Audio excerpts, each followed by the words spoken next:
तमेव लोकशङ्करं नमामि शङ्करं गुरुं नमामि शङ्करं गुरुं नमामि शङ्करं गुरुं।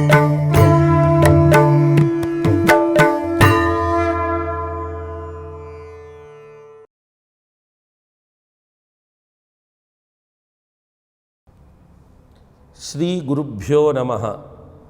ಸದಾಶಿವಸಮಾರಂಭಾಂ ಶಂಕರಾಚಾರ್ಯ ಮಧ್ಯಮಾಂ ಅಸ್ಮದಾಚಾರ್ಯ ಪರ್ಯಂತಾಂ ವಂದೇ ಗುರುಪರಂಪರಾಂ. ಭಾರತೀ ಕರುಣಾಪಾತ್ರಂ ಭಾರತೀ ಪದಭೂಷಣಂ ಭಾರತೀ ಪದಮಾರೂಢಂ ಭಾರತೀ ತೀರ್ಥಮಾಶ್ರಯೇ. ವಿದ್ಯಾವಿನಯ ಸಂಪನ್ನಂ ವೀತರಾಗಂ ವಿವೇಕಿನಂ ವಂದೇ ವೇದಾಂತ ತತ್ವಜ್ಞಂ ವಿಧುಶೇಖರ ಭಾರತೀಂ. ಆತ್ಮೀಯ ಗುರುಬಂಧುಗಳೇ, ಪುಣ್ಯಕ್ಷೇತ್ರ ಶೃಂಗೇರಿ ಕಾರ್ಯಕ್ರಮದ ಇಂದಿನ ಸಂಚಿಕೆಗೆ ಎಲ್ಲರಿಗೂ ಹೃತ್ಪೂರ್ವಕವಾದ ಸ್ವಾಗತ. ನಾವು ಈ ಹಿಂದೆ ಆದಿಶಂಕರರ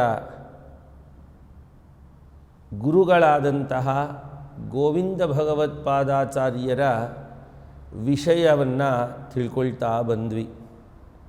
ಬಾಲಶಂಕರರು ಆತುರ ಸನ್ಯಾಸವನ್ನು ತೆಗೆದುಕೊಂಡು ಅಲ್ಲಿಂದ, ಅಂದರೆ ತಮ್ಮ ಮನೆಯಿಂದ ಹೊರಟು ಗೋದಾವರಿ ತೀರಕ್ಕೆ ಬಂದು ಅಲ್ಲಿ ಒಬ್ಬರು ಯತಿವರೇಣ್ಯರು, ಅತ್ಯಂತ ದೊಡ್ಡ ಜ್ಞಾನಿಗಳು, ಸಂಪ್ರದಾಯ ಪಾಲಕರು ಆದಂತಹವರು ಒಬ್ಬರು ಇದ್ದಾರೆ ಅನ್ನುವ ಮಾತನ್ನು ತಿಳ್ಕೊಂಡು, ಅವರು ಎಲ್ಲಿದ್ದಾರೆ ಅಂದರೆ ಒಂದು ಗುಹೆಯ ಒಳಗಡೆ ತಪಸ್ಸು ಮಾಡ್ತಾ ಇದ್ದಾರೆ ಅನ್ನುವಂತಹ ಒಂದು ವಿಷಯವನ್ನು ಕೂಡ ತಿಳ್ಕೊಂಡ್ರು.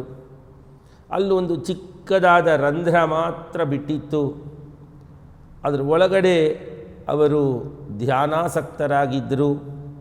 ಓಹೋ, ಇದೇ ಅವರು ವಾಸ ಮಾಡ್ತಾ ಇರುವಂತಹ ಒಂದು ಗುಹೆ ಅಂತ ಅಲ್ಲಿ ಪರಿಸರವನ್ನೆಲ್ಲವನ್ನು ನೋಡಿ ತಿಳ್ಕೊಂಡ್ರು. ಅದಾದ್ರ ಮೇಲೆ ಆ ಗುಹೆಗೆ 3 ಪ್ರದಕ್ಷಿಣೆಗಳನ್ನು ಹಾಕಿ ನಮಸ್ಕರಿಸಿದ್ರು ಅನ್ನುವಂತಹ ವಿಷಯವನ್ನು ಕಳೆದ ಸಂಚಿಕೆಯಲ್ಲಿ ತಿಳ್ಕೊಂಡ್ವಿ. ಆಮೇಲೆ ಆ ಗೋವಿಂದ ಭಗವತ್ಪಾದರನ್ನು ಕುರಿತು ಸ್ತೋತ್ರ ಮಾಡ್ತಾ ಇದ್ದಾರೆ. ಪರ್ಯಂಕತಾಂ ಭಜತಿ ಯಃ ಪತಗೇಂದ್ರಕೇತೋಃ ಪಾದಾಂಗದತ್ವಮಥವಾ ಪರಮೇಶ್ವರಸ್ಯ ತಸ್ಯೈವ ಮೂರ್ಧ್ನಿ ಧೃತಸಾಬ್ಧಿಮಹೀದ್ರಭೂಮೇಃ ಶೇಷಸ್ಯ ವಿಗ್ರಹಮಶೇಷಮಹಂ ಭಜೆ ತ್ವಾಂ. ಪರ್ಯಂಕತಾಂ ಭಜತಿ ಯಃ ಪತಗೇಂದ್ರಕೇತೋಃ. ಪತಗೇಂದ್ರಕೇತು, ಪತಗ ಅಥವಾ ಪತಂಗ, ಈ ಎಲ್ಲ ಶಬ್ದಗಳಿಗೆ ಈ ಪಕ್ಷಿಗಳು ಅಂತ ಹೆಸರು. ಪಕ್ಷಿಗಳಿಗೆ ರಾಜನಾದವನು ಯಾರು ಅಂತ ಹೇಳಿದರೆ ಗರುಡ. ಅವನನ್ನೇ ವಾಹನವನ್ನಾಗಿಸಿಕೊಂಡವನು ಸಾಕ್ಷಾತ್ ಮಹಾವಿಷ್ಣು. ಆ ಮಹಾವಿಷ್ಣುವಿಗೆ ಪರ್ಯಂಕವಾಗಿ ಇರತಕ್ಕಂತಹ ಆದಿಶೇಷನ ಸ್ವರೂಪಿಗಳು ನೀವು. ಪರ್ಯಂಕತಾಂ ಭಜತಿ ಯಃ ಪತಗೇಂದ್ರಕೇತೋಃ ಪಾದಾಂಗತತ್ವಮಥವಾ ಪರಮೇಶ್ವರಸ್ಯ. ಪರಮೇಶ್ವರ ಅದೇ ಸರ್ಪವನ್ನು, ಅದೇ ಆದಿಶೇಷನನ್ನು ತನ್ನ ಕಾಲ್ಗಳಿಗೆ ಗೆಜ್ಜೆಯನ್ನಾಗಿ ಮಾಡಿಕೊಂಡಿದ್ದಾನಂತೆ. ಹಾಗಾಗಿ ಆ ಪಾದದ ಮೇಲೆ ಹಾಕ್ಕೊಂಡಿರುವಂತಹ ನೂಪುರಗಳಾಗಿ ಇರ್ತಕ್ಕಂತಹ ಒಂದು ರೂಪವೂ ನಿಮ್ಮದೇಯ. ತಸ್ಯೈವ ಮೂರ್ಧ್ನಿ ಧೃತಸಾಬ್ಧಿಮಹೀದ್ರಭೂಮೇಃ ಯಾರು ಇಡೀ ಸಪ್ತ ಸಾಗರಗಳನ್ನು ಪರ್ವತಗಳನ್ನು ಒಳಗೊಂಡಂತಹ ಭೂಭಾಗವನ್ನು ತಮ್ಮ ತಲೆಯ ಮೇಲೆ ಹೊತ್ತಿದ್ದಾರೋ ಅಂತಹ ಶೇಷಸ್ಯ ವಿಗ್ರಹಮಶೇಷಮಹಂ ಭಜೆ ತ್ವಾಂ, ಅಂತಹ ಪರಿಪೂರ್ಣ ಸ್ವರೂಪರಾದ ತಮ್ಮನ್ನು ನಾನು ಭಜಿಸುತ್ತೇನೆ. ಗೋವಿಂದ ಭಗವತ್ಪಾದರು ಆದಿಶೇಷನ ಅವತಾರಿಗಳು ಅಂತ ಇದರಿಂದ ನಮಗೆ ಆದಿಶಂಕರರು ಸೂಚ್ಯವಾಗಿ ಹೇಳ್ತಾ ಇದ್ದಾರೆ. ಹೇಗೆ ಅವರು ಮಹಾವಿಷ್ಣುವಿಗೆ ಪರ್ಯಂಕ ಅಂದರೆ ಹಾಸಿಗೆಯಾಗಿದ್ದಾರೆ, ಪರಮೇಶ್ವರನ ಚರಣಗಳಿಗೆ ನೂಪುರವಾಗಿದ್ದಾರೆ. ಇಡೀ ಭೂಮಂಡಲವನ್ನು, ಎಂತಹ ಭೂಮಂಡಲ, ಸಾಗರ ಪರ್ವತಗಳನ್ನು ಹೊಂದಿರುವ ಭೂಮಂಡಲವನ್ನು ತಮ್ಮ ತಲೆಯ ಮೇಲೆ ಹೊತ್ತಂತಹ ಪರಿಪೂರ್ಣ ಸ್ವರೂಪವಾದಂತಹ ಆ ಆದಿಶೇಷನ ಅವತಾರಿಗಳಿಗೆ ನಮಸ್ಕರಿಸುತ್ತಿದ್ದೇನೆ. ದೃಷ್ಟ್ವಾ ಪುರಾ ನಿಜ ಸಹಸ್ರಮುಖೀಮಭೈಷುಃ ಅಂತೆ ವಸಂತ ಇತಿ ತಾಮಪಹಾಯ ಶಾಂತಃ ಏಕಾನನೇನ ಭುವಿ ಯಸ್ತ್ವವತೀರ್ಯ ಶಿಷ್ಯಾನ್ ಅನ್ವಗ್ರಹೀನ್ನನು ಸ ಏವ ಪತಂಜಲಿಸ್ತ್ವಂ. ಇಲ್ಲಿ ಆದಿಶೇಷನ ಸ್ವರೂಪ ಅಂತ ಹೇಳಿದರೆ ಆ ಆದಿಶೇಷನ ಅಪರಾವತಾರ ಇನ್ನೊಂದು ಅವತಾರ ಯಾವುದು ಅಂದರೆ ಪತಂಜಲಿ ಮಹರ್ಷಿಗಳು. ನೀವೇ ಅದೇ ಆಗಿದ್ದೀರಿ. ನೀವು ಯಾರು? ಆದಿಶೇಷನ ಸ್ವರೂಪ. ಸೊ ಇಲ್ಲಿ ಆದಿಶೇಷ, ಪತಂಜಲಿ, ಗೋವಿಂದ ಭಗವತ್ಪಾದರು ಮೂರೂ ಜನರು ಯಾವುದು? ಒಂದೇ ಚೈತನ್ಯ. ಆದಿಶೇಷನೇ ಪತಂಜಲಿಗಳಾಗಿ, ಆದಿಶೇಷನೇ ಗೋವಿಂದ ಭಗವತ್ಪಾದರಾಗಿ ಕಂಗೊಳಿಸ್ತಾ ಇರುವಂತಹದ್ದು ಅಂತ ಇಲ್ಲಿ ಅವರ ಸ್ತೋತ್ರ. ಇನ್ನು 1000 ಹೆಡೆಗಳು, ಆ ಹೆಡೆಗಳಲ್ಲಿ ಒಂದೊಂದು ಮುಖದಲ್ಲೂ 2 ನಾಲಿಗೆಗಳು, ಈ ರೀತಿ ಭಯಂಕರವಾದ ಸ್ವರೂಪ ಆದಿಶೇಷನದ್ದು. ಹಾಗಾಗಿ ಆ ಆದಿಶೇಷನ ಪಕ್ಕದಲ್ಲಿ ಕೂತು ಶಿಷ್ಯ ಜನರು ಪಾಠವನ್ನು ಕಲಿಯೋದಕ್ಕೆ ಹೆದರ್ಕೊಳ್ತಾ ಇದ್ರಂತೆ. ಈ ಸಂದರ್ಭದಲ್ಲಿ ಆದಿಶೇಷ ಏನು ಮಾಡಿದಂತೆ, ಪಾಪ ನನ್ನನ್ನು ನೋಡಿ ಹೆದರ್ಕೊಳ್ತಾ ಇದ್ದಾರೆ, ಒಂದೇ ತಲೆಯನ್ನು ಹೊಂದಿದವನಾಗಿರ್ತೀನಿ ಅಂತ ಒಂದು ತಲೆಯನ್ನು ಮಾತ್ರ ಇಟ್ಕೊಂಡು ಎಲ್ಲವನ್ನು ತನ್ನ ಒಳಗಡೆನೇ ಹಾಕ್ಕೊಂಡ್ಬಿಟ್ಟಂತೆ. ದೃಷ್ಟ್ವಾ ಪುರಾ, ಹಿಂದೆ ನೋಡ್ದ ಯಾರು? ಆದಿಶೇಷ. ನಿಜ ಸಹಸ್ರಮುಖೀಮಭೈಷುಃ ಅಂತೆ ವಸಂತಃ ಇತಿ ತಾಮಪಹಾಯ ಶಾಂತಃ. ಪೂರ್ವದಲ್ಲಿ ತನ್ನ 1000 ಮುಖಗಳನ್ನು ನೋಡಿ ಶಿಷ್ಯರು ಹೆದರ್ಕೊಳ್ತಾ ಇದ್ದರು. ಅದನ್ನು ಚಿಂತಿಸಿ ಆ ಸ್ವರೂಪವನ್ನು ಪರಿತ್ಯಾಗ ಮಾಡಿ ಶಾಂತವಾಗಿ ಭೂಮಿಯಲ್ಲಿ ಅವತರಿಸಿ ಒಂದೇ ಮುಖದಿಂದ ಏನು ಮಾಡ್ದ? ಏಕಾನನೇನ ಭುವಿಯಸ್ತ್ವವತೀರ್ಯ ಶಿಷ್ಯಾನ್, ಶಿಷ್ಯರನ್ನು ಅನುಗ್ರಹಿಸಲು ಭೂಮಿಯ ಮೇಲೆ ಅವತರಿಸಿದ, ಶಿಷ್ಯರನ್ನು ಅನುಗ್ರಹಿಸಿದ. ಹೇಗೆ ಎಂದರು? ಅನ್ವಗ್ರಹೀನ್ನನು ಸ ಏವ ಪತಂಜಲಿಸ್ತ್ವಂ, ಪತಂಜಲಿಗಳಾಗಿ ಅನುಗ್ರಹವನ್ನು ಮಾಡಿದ್ದೀರಿ. ಶಾಸ್ತ್ರದ ಪಾಠವನ್ನು ಮಾಡಿ ಶಿಷ್ಯರನ್ನು ಅನುಗ್ರಹಿಸಿದ್ದೀರಿ. ಮೊದಲನೇ ಸ್ತೋತ್ರದಲ್ಲಿ ಆದಿಶೇಷನ ರೂಪ ಅಂತ ವ್ಯವಸ್ಥಿತವಾಗಿ ತುಂಬ ಅಚ್ಚುಕಟ್ಟಾಗಿ ಅಲ್ಲಿ ಉಲ್ಲೇಖವನ್ನು ಮಾಡಿದ್ರು ಸ್ತೋತ್ರದಲ್ಲಿ. ತರುವಾಯ ನೀವು ಪತಂಜಲಿಗಳೇ ಆಗಿದ್ದೀರಿ. ಮುಂದೆ ಹೇಳ್ತಾ ಇದ್ದಾರೆ ನೋಡಿ, ಇಲ್ಲಿ ಪತಂಜಲಿಗಳನ್ನು ನಾವು ವಿಶೇಷವಾಗಿ ಸ್ಮರಿಸ್ಕೊಳ್ಬೇಕಾಗತ್ತೆ. ಯಾಕೆ ಅಂದರೆ ಆ ಪತಂಜಲಿಗಳು ಯೋಗೇನ ಚಿತ್ತಸ್ಯ ಪದೇನ ವಾಚಾಂ ಮಲಂ ಶರೀರಸ್ಯ ಚ ವೈದ್ಯಕೇನ ಯೋಪಾಕರೋತ್ತಂ ಪ್ರವರಂ ಮುನೀನಾಂ ಪತಂಜಲಿಂ ಪ್ರಾಂಜಲಿರಾನತೋಸ್ಮಿ ಅಂತ ಎಲ್ಲ ಕಡೆ ಹೇಳ್ತಿರ್ತಾರಲ್ಲ. ಈ ಒಂದು ಸ್ತೋತ್ರದ ಹಿಂದೆ ಇರುವ ಅರ್ಥ ಏನು ಅಂತ ಹೇಳಿದ್ರೆ, ಒಬ್ಬ ಶುದ್ಧನಾಗಬೇಕು ಅಂದರೆ 3 ವಿಧವಾದ ಶುದ್ಧಿ: ದೇಹದ ಶುದ್ಧಿ, ಮನಸ್ಸಿನ ಶುದ್ಧಿ, ವಾಕ್ಶುದ್ಧಿ. 3 ಹೊಂದಿದರೆ ಆತ ಶುದ್ಧನಾದ ವ್ಯಕ್ತಿ ಅಂತ ನಾವು ಹೇಳ್ಬೋದು. ಕಾಯೇನ ಮನಸ ವಾಚ, ಈ 3ಕ್ಕೂ ಬೇಕಾಗಿರುವ ಆ ಶುದ್ಧಿಯ ಯಾವ ಒಂದು ಸಾಮಗ್ರಿ ಇದೆಯೋ ಅದನ್ನು ಕೊಟ್ಟು ಅನುಗ್ರಹಿಸಿದಂತಹವರು ಪತಂಜಲಿಗಳಂತೆ. ಯಾಕೆ, ಹೇಗೆ ಅಂತ ನೋಡಿದ್ರೆ, ಈ ಶರೀರದ ಶುದ್ಧಿ ಆಗಬೇಕು. ಯಾವುದರಿಂದ ಮಾಡಿದ್ರು? ಯೋಗಶಾಸ್ತ್ರದ ಒಂದು ಪ್ರಣೇತರಾಗಿ ಯೋಗಶಾಸ್ತ್ರದ ಮುಖಾಂತರವಾಗಿ ಅವರು ಶರೀರದ ಶುದ್ಧಿಯನ್ನು ಮಾಡಿದರು. ಯೋಗೇನ, ಅಲ್ಲಿ ಶರೀರದ ಶುದ್ಧಿ ಅನ್ನುವಂಥದ್ದು ಮಾತ್ರವಲ್ಲದೆ ಇಲ್ಲಿ ನಾವು ಬಳಸ್ತಾ ಇರೋದು ನೋಡಿ, ಯೋಗದಿಂದ ಚಿತ್ತಶುದ್ಧಿಯೇ ಪ್ರಧಾನ. ಶರೀರ ಶುದ್ಧಿಯೂ ಆಗತ್ತೆ, ಆದರೆ ಶರೀರ ಶುದ್ಧಿಗಿಂತಲೂ ಯೋಗದ ಲಕ್ಷ್ಯ ಏನು ಅಂತ ಹೇಳಿದರೆ ಮನಸ್ಸಿನ ಶುದ್ಧಿ. ಯೋಗೇನ ಚಿತ್ತಸ್ಯ, ಮುಂದೆ ಪದೇನ ವಾಚಾಂ.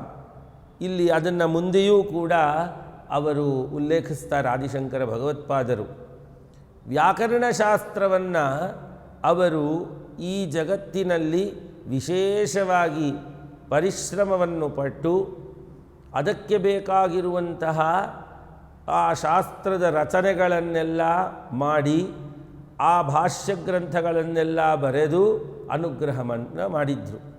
ಹಾಗಾಗಿ ಆ ವಾಕ್ಯಗಳು, ವಾಕ್ಯಶಾಸ್ತ್ರ, ಶಬ್ದಶಾಸ್ತ್ರ ಅನ್ನುವಂತಹ ಶಬ್ದದಿಂದ ವ್ಯಾಕರಣವನ್ನು ನಾವಿಲ್ಲಿ ತಗೊಳ್ತೀವಿ. ಒಬ್ಬರು ವ್ಯಾಕರಣವನ್ನು ಚೆನ್ನಾಗಿ ಗೊತ್ತಿರುವಂಥವರಾದರೆ ಅವರ ಮಾತು ಕೂಡ ಏನಿರುತ್ತೆ, ಶುದ್ಧವಾಗಿರುತ್ತೆ. ಹಾಗಾಗಿ ವ್ಯಾಕರಣಶಾಸ್ತ್ರದಲ್ಲಿ ವಿಶೇಷವಾದ ಪರಿಶ್ರಮವನ್ನು ಪಟ್ಟಿದ್ದರಿಂದ ಪತಂಜಲಿಗಳು ಏನಾಯಿತು, ವಾಕ್ಶುದ್ಧಿ ಎನ್ನುವಂತಹದ್ದಾಯಿತು. ಇನ್ನು ವೈದ್ಯಶಾಸ್ತ್ರವನ್ನು ಕೂಡ ಅವರು ತುಂಬ ಮಟ್ಟಿಗೆ ಬೆಳೆಸಿ ಅನೇಕ ವಿಷಯಗಳನ್ನು ಅದರಲ್ಲಿ ಹೇಳಿದ್ದರಿಂದ ಆ ವೈದ್ಯಶಾಸ್ತ್ರದಿಂದ ಶರೀರದಲ್ಲಿರುವ ಕಶ್ಮಲಗಳನ್ನು ಕೂಡ ಹೋಗಲಾಡಿಸಿದರು. ಯೋಗೇನ ಚಿತ್ತಸ್ಯ ಪದೇನ ವಾಚಾಂ ಮಲಂ ಶರೀರಸ್ಯ ಚ ವೈದ್ಯಕೇನ ಯೋಪಾಕರೋತ್ ತಂ ಪ್ರವರಂ ಮುನೀನಾಂ ಪತಂಜಲಿಂ ಪ್ರಾಂಜಲಿರಾನತೋಸ್ಮಿ. ಅಂತಹ ಪತಂಜಲಿಗಳಿಗೆ ನಮಸ್ಕರಿಸ್ತೀವಿ ಅಂತ ಇಲ್ಲಿ ಅದನ್ನೇ ಇಲ್ಲಿ ಹೇಳಿದರು. ನೀವು ಅಂತಹ ಪತಂಜಲಿಗಳಾಗಿದ್ದೀರಿ. ಆದಿಶೇಷನನ್ನು ಪತಂಜಲಿಗಳಾಗಿ ನಾವು ನೋಡ್ತೀವಿ. ಯಾಕೆ ಅಂದರೆ ಆದಿಶೇಷನೇ ತೀರ್ಮಾನ ಮಾಡಿದ್ದಂತೆ. ಸಾವಿರಾರು ತಲೆಗಳು, ಮಕ್ಕಳಿಗೆ ಭಯ ಆಗತ್ತಲ್ವಾ, ಅದಕ್ಕೊಂದು ತಲೆ ತಗೊಂಡ. ಚಮತ್ಕಾರವಾಗಿ ಇಲ್ಲಿ ಹೇಳ್ತಾ ಇದ್ದಾರೆ.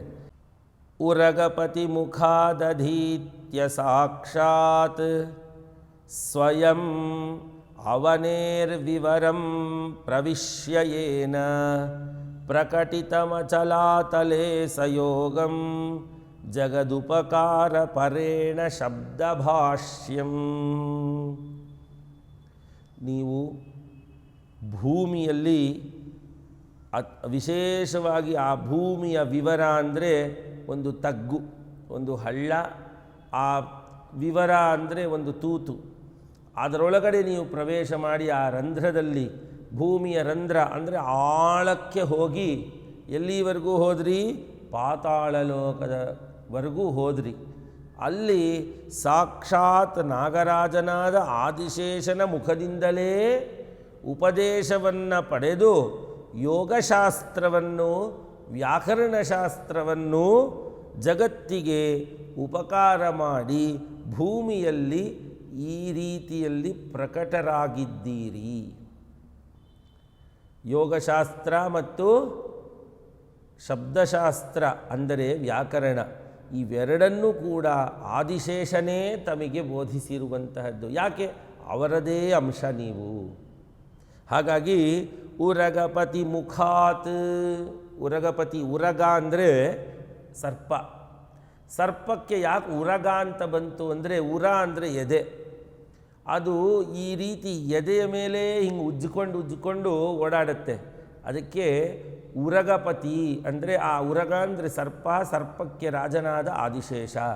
ಆ ಆದಿಶೇಷನ ಮುಖಾತ್ ಅಧೀತ್ಯ ಸಾಕ್ಷಾತ್ ಸ್ವಯಂ ಅವನೇಹೇ ವಿವರಂ ಪ್ರವಿಶ್ಯ ಏನ ಪ್ರಕಟಿತಮಚಲಾತಲೇ ಸಯೋಗಂ ಜಗದುಪಕಾರ ಪರೇಣ ಶಬ್ದಭಾಷ್ಯಂ. ಈ ರೀತಿ ತಾವು ಆಗಿದ್ದೀರಿ. ಮತ್ತು ಈಗ ಯಾವ ರೀತಿ ಅಂತ ಹೇಳಿದರೆ, ತಮಖಿಲ ಗುಣಪೂರ್ಣಂ ವ್ಯಾಸಪುತ್ರಸ್ಯ ಶಿಷ್ಯಾತ್ ಅಧಿಗತ ಪರಮಾರ್ಥಂ ಗೌಡಪಾದಾನ್ ಮಹರ್ಷೇಃ. ಸಕಲ ಗುಣ ಪರಿಪೂರ್ಣರಾದಂತಹ ವ್ಯಾಸರ ಮಗರಾದಂತಹ, ವ್ಯಾಸನ ಪುತ್ರರಾದಂತಹ, ಶುಕಾಚಾರ್ಯರ ಶಿಷ್ಯರಾದಂತಹ ಗೌಡಪಾದರಿಂದ ಪರಮಾರ್ಥವನ್ನು ತಿಳ್ಕೊಂಡವರಾಗಿದ್ದೀರಿ. ನಿಮ್ಮ ಹತ್ರ ನಾನು ಅಧಿಜಿಗಮಿಷುರೇಶ ಬ್ರಹ್ಮ ಸಂಸ್ಥಾಮಹಂ ತ್ವಾಂ, ಬ್ರಹ್ಮತತ್ವವನ್ನು ತಿಳ್ಕೊಳ್ಳುವುದಕ್ಕಾಗಿ ಪ್ರಸೃಮರ ಮಹಿಮಾನಂ ಪ್ರಾಪಮೇಕಾಂತ ಭಕ್ತಿಯ, ನಾನು ಆ ರೀತಿಯಾದ ಇಚ್ಛೆಯಿಂದ ಏಕಾಂತ ಭಕ್ತಿಯಲ್ಲಿ ನಾನು ಇಲ್ಲಿಗೆ ಬಂದಿದ್ದೀನಿ. ಏಕಾಂತ ಭಕ್ತಿಯನ್ನು ಮಾಡೋದಕ್ಕೆ ಅಂದರೆ ನಿಮ್ಮ ಶಿಷ್ಯನನ್ನಾಗಿ ನೀವು ನನ್ನನ್ನು ಮಾಡಿಕೊಳ್ಬೇಕು, ನಿಮ್ಮ ಶಿಷ್ಯನಾಗಿ ನಾನು ಇರಬೇಕು ಅನ್ನುವುದಕ್ಕೋಸ್ಕರ ನಾನಿಲ್ಲಿಗೆ ಬಂದಿದ್ದೀನಿ. ಏತಕ್ಕಾಗಿ ಬಂದಿದ್ದೀನಿ? ನಾನು ತಮ್ಮ ಹತ್ರದಿಂದ ಬ್ರಹ್ಮತತ್ವವನ್ನು ತಿಳ್ಕೊಳ್ಬೇಕು ಅಂತ ಬಂದಿದ್ದೀನಿ. ತಾವು ಯಾರು ಅಂತ ಹೇಳ್ತಾ ಇದ್ದಾರೆ. ಸಕಲ ಗುಣಗಳಿಂದ ಕೂಡಿದ ವ್ಯಾಸರ ಪುತ್ರರಾದ ಶುಕಾಚಾರ್ಯರ ಶಿಷ್ಯರಾದ ಗೌಡಪಾದರಿಂದ ಸಾಕ್ಷಾತ್ ತಾವು ಅಭ್ಯಾಸವನ್ನು ಮಾಡಿದ್ದೀರಿ, ಅವರ ಶಿಷ್ಯರಾಗಿದ್ದೀರಿ. ಅಂತಹ ಬ್ರಹ್ಮಜ್ಞಾನಿಗಳಾದ ತಮ್ಮ ಬಳಿಯಲ್ಲಿ ನಾನು ಏಕಾಂತ ಭಕ್ತನಾಗಿ ಬಂದಿದ್ದೇನೆ, ನನ್ನನ್ನು ತಾವು ಶಿಷ್ಯನನ್ನಾಗಿ ಮಾಡಿಕೊಳ್ಬೇಕು ಅಂತ ಹೇಳಿದರು. ತಸ್ಮಿನ್ನಿತಿ ಸ್ತುವತಿ ಕಸ್ತ್ವಮಿತಿ ಬ್ರುವಂತಂ ದಿಷ್ಟ್ಯಾ ಸಮಾಧಿಪದರುದ್ಧ ವಿಸೃಷ್ಟಚಿತ್ತಂ ಗೋವಿಂದದೇಶಿಕಮುವಾಚ ತದಾ ವಚೋಭಿಃ ಪ್ರಾಚೀನ ಪುಣ್ಯ ಜನಿತಾತ್ಮವಿಬೋಧಚಿಹ್ನೈಃ. ತಸ್ಮಿನ್ನಿತಿ ಸ್ತುವತಿ ಕಸ್ತ್ವಮಿತಿ ಬ್ರುವಂತಂ. ಆದಿಶಂಕರರು ಹೀಗೆ ಸ್ತೋತ್ರವನ್ನು ಮಾಡಿದಂಥ ಸಂದರ್ಭದಲ್ಲಿ ನೀನು ಯಾರು ಅಂತ ಆ ಸ್ತೋತ್ರವನ್ನು ಕೇಳಿ ಗೋವಿಂದ ಭಗವತ್ಪಾದರು ಗುಹೆಯ ಒಳಗಿಂದ ಕೂಗಿ ಕೇಳಿದರು, ಯಾರಪ್ಪ ನೀನು? ಕಸ್ತ್ವಂ ಇತಿ ಬ್ರುವಂತಂ. ಆಗ ಆ ಸಮಾಧಿ ಸ್ಥಿತಿಯಿಂದ ಸ್ವಲ್ಪ ಎಚ್ಚೆತ್ತುಕೊಂಡಂತಹ ಗುರುಗಳು ನೀನು ಯಾರು ಅಂತ ಕೇಳಿದ್ರಂತೆ. ಬಾಹ್ಯ ಸ್ಥಿತಿಗೆ ಬಂದು ಗುರುಗಳ ಪ್ರಶ್ನೆ ಅತ್ಯಂತ ಸಮಂಜಸವಾಗಿತ್ತು. ಇಂತಹ ಪ್ರಶ್ನೆಗೆ ಉತ್ತರ ಕೊಡಬೇಕು ಅನ್ನುವಂತಹ ಒಂದು ಇಚ್ಛೆ ಆದಿಶಂಕರರಿಗಿತ್ತು. ಈ ಗುರುಗಳ ಪ್ರಶ್ನೆ ಈ ರೀತಿ ಮಾಡಿದ್ರಲ್ಲ, ಆಗ ಶ್ರೀ ಶಂಕರರು ಪ್ರಾಚೀನ ಪುಣ್ಯದಿಂದ ಉಂಟಾದಂತಹ ಆತ್ಮಜ್ಞಾನದ ಚಿಹ್ನೆಗಳುಳ್ಳಂತಹ ಆ ವಾಕ್ಯಗಳಿಂದ ತಮ್ಮ ಗುರುಗಳನ್ನು ಕುರಿತು ಈ ರೀತಿ ಉತ್ತರವನ್ನು ಕೊಟ್ಟರಂತೆ. ಆತ್ಮಜ್ಞಾನದಿಂದ ಪರಿಪೂರ್ಣವಾದ ಭೂಯಿಷ್ಠವಾದಂತಹ ವಾಕ್ಯಗಳು ಏನು ಅಂತ ಹೇಳಿದರೆ, ಸ್ವಾಮಿನ್ನಹಂ ನ ಪೃಥಿವೀ ನ ಜಲಂ ನ ತೇಜೋ ನ ಸ್ಪರ್ಶನೋ ನ ಗಗನನ್ನ ಚ ತದ್ಗುಣಾವಾ ನಾಪೇಂದ್ರಿಯಾಣ್ಯಪಿ ತು ವಿದ್ಧಿ ತತೋ ವಸಿಷ್ಠೋ ಯಃ ಕೇವಲೋಸ್ತಿ ಪರಮಃ ಸ ಶಿವೋಹಮಸ್ಮಿ. ಪಂಚಭೂತಗಳು ನಾನಲ್ಲ, ಶಬ್ದಾದಿ ಗುಣಗಳು ನಾನಲ್ಲ, ಚಕ್ಷುಸ್ಸು ಇತ್ಯಾದಿ ಇಂದ್ರಿಯಗಳೂ ನಾನಲ್ಲ, ಅವೆಲ್ಲವನ್ನು ಮೀರಿದಂತಹ ಅದ್ವಿತೀಯನಾದ ಯಾವ ಪರಶಿವನಿದ್ದಾನೋ ಅವನೇ ನಾನು ಅಂತ ಉತ್ತರ ಕೊಟ್ಟರಂತೆ. ಶಿವೋಹಂ ಶಿವೋಹಂ ಶಿವೋಹಂ ಅಂತ. ಇದರ ಬಗ್ಗೆ ವಿಶೇಷವಾಗಿ ಮುಂದಿನ ಸಂಚಿಕೆಯಲ್ಲಿ ತಿಳ್ಕೊಳ್ಳೋಣ. ನಿಮಗೊಂದು ಚಿಕ್ಕದಾದ ಚರಿತ್ರೆ ಹೇಳಿಬಿಟ್ಟು ಇದನ್ನು ಮುಗಿಸ್ತೀನಿ. ನಮ್ಮ ಗುರು ಪರಂಪರೆಯಲ್ಲಿ ಬಂದಂಥ ಎಲ್ಲ ಯತಿವರೇಣ್ಯರು ಶಂಕರರ ಸ್ವರೂಪಿಗಳೇ ಅಂತ ಹೇಳಿ ನಾವೆಲ್ಲರೂ ಭಾವಿಸ್ತೀವಿ. ಇದಕ್ಕೆ ಅನೇಕ ಪ್ರಮಾಣಗಳು. ಈಗ ಸುಮಾರು 120 ವರ್ಷಗಳ ಹಿಂದೆ ಜಗದ್ಗುರು ಶ್ರೀ ಸಚ್ಚಿದಾನಂದ ಶಿವಾಭಿನವ ನರಸಿಂಹಭಾರತಿ ಮಹಾಸ್ವಾಮಿಗಳವರು 33ನೇ ಅಧಿಪತಿಗಳಾಗಿ ಶೃಂಗೇರಿ ಶಾರದಾ ಪೀಠವನ್ನು ಅಲಂಕರಿಸಿದಂತಹವರಾಗಿದ್ದರು. ಅವರಿಗೆ ಸನ್ಯಾಸ ಆದಾಗ 8 ವಯಸ್ಸು. ಅವರ ಗುರುಗಳಾದಂತಹ ಜಗದ್ಗುರು ವೃದ್ಧ ನರಸಿಂಹ ಭಾರತಿ ಮಹಾಸ್ವಾಮಿಗಳವರಿಗೆ 68 ವಯಸ್ಸು. ಸನ್ಯಾಸವನ್ನು ಕೊಟ್ಟಿದ್ದಾರೆ, ಶಿಷ್ಯ ಪರಿಗ್ರಹವನ್ನು ಮಾಡಿದ್ದಾರೆ ಗುರುಗಳು ವೃದ್ಧ ನರಸಿಂಹ ಭಾರತಿ ಮಹಾಸ್ವಾಮಿಗಳವರು. ಅವತ್ತಿನ ದಿವಸ ಈ ಸನ್ಯಾಸ ಸ್ವೀಕಾರ ಇತ್ಯಾದಿ ಪ್ರಕ್ರಿಯೆಗಳೆಲ್ಲ ಮುಗಿದವು. ಅದಾದ್ರ ಮೇಲೆ ಶಿಷ್ಯಸ್ವಾಮಿಗಳು ಹಾಗೆ ಮಲಕ್ಕೊಂಡಿದ್ದಾರೆ. ರಾತ್ರಿಯಲ್ಲಿ ಗುರುಗಳು ಪಕ್ಕದ ಕೋಣೆಯಲ್ಲಿ ಮಲಗಿದ್ದಾರೆ. ಆಗ ಮಧ್ಯರಾತ್ರಿ ತಾವು ನಿದ್ರೆ ಮಾಡ್ತಾ ಇದ್ದಂತಹ ಸಂದರ್ಭದಲ್ಲಿ ಜಗದ್ಗುರು ಶ್ರೀ ಸಚ್ಚಿದಾನಂದ ಶಿವಾಭಿನವ ನರಸಿಂಹ ಭಾರತಿ ಮಹಾಸ್ವಾಮಿಗಳವರು ಜೋರಾಗಿ ಶಿವೋಹಂ ಶಿವೋಹಂ ಶಿವೋಹಂ ಅಂತ ದೊಡ್ಡದಾಗಿ ಕೂಕ್ಕೊಂಡ್ರಂತೆ. ಆಗ ಅಲ್ಲಿಂದ ಎದ್ದು ಬಂದು ನೋಡಿದಂತಹ ಗುರುಗಳು, ಆಹಾ, ಶಾರದಾ ಪರಮೇಶ್ವರಿ ಅನುಗ್ರಹ, ಕನಸಿನಲ್ಲಿಯೂ ಕೂಡ ಯಾವ ಭ್ರಮಾತ್ಮಕ ಬುದ್ಧಿಯನ್ನು ಇಟ್ಕೊಳ್ಳದೆ ಯಾವುದು ನಿತ್ಯ ಸತ್ಯವಾದಂತಹ ಪ್ರಮಾಣವಿದೆಯೋ ಅಂತಹ ಒಂದು ಪ್ರಮಾಣವನ್ನೇ ವ್ಯಕ್ತಪಡಿಸ್ತಾ ಇರತಕ್ಕಂತಹ ಒಂದು ಜ್ಞಾನಿ ಈ ನನ್ನ ಶಿಷ್ಯ. ನಿದ್ರೆಯಲ್ಲಿಯೂ ನೀನು ಯಾರು ಅಂತ ಯಾರಾದರೂ ಕೇಳಿದ್ರೆ ಶಿವೋಹಂ ಶಿವೋಹಂ ಶಿವೋಹಂ ಅಂತ ಹೇಳ್ತಕ್ಕಂತಹ ಆತ್ಮತತ್ವಜ್ಞಾನಿಯಾದಂತಹ ನನ್ನ ಶಿಷ್ಯ ಅಮ್ಮನವರು ಕೊಟ್ಟಿದ್ದು ತುಂಬ ಸಂತೋಷವಾಯಿತು. ನನಗೆ ಅತ್ಯಂತವಾದ ಹರ್ಷವಾಯಿತು. ಈ ಪೀಠಕ್ಕೆ ಯೋಗ್ಯವಾದಂಥ ಗುರುಗಳು ಸಿಕ್ಕಿದ್ದಕ್ಕಾಗಿ ಅಂತ ಆನಂದಪಟ್ಟರಂತೆ. ಶ್ರೀಮಠದಲ್ಲಿ ಯಾವಾಗಲೂ ಎಲ್ಲ ಅಧಿಪತಿಗಳು ಹೇಳೋದೊಂದೇ, ಅವರಿಗೆ ದೊಡ್ಡ ಪರೀಕ್ಷೆ ಯಾವುದು ಅಂದರೆ ಮುಂದಿನ ಯಾವ ಒಂದು ಶಿಷ್ಯರನ್ನಾಗಿ ಪರಿಗ್ರಹ ಮಾಡಬೇಕೋ ಆ ವ್ಯಕ್ತಿಯ ಆಯ್ಕೆಯಲ್ಲಿ ಅಂತ.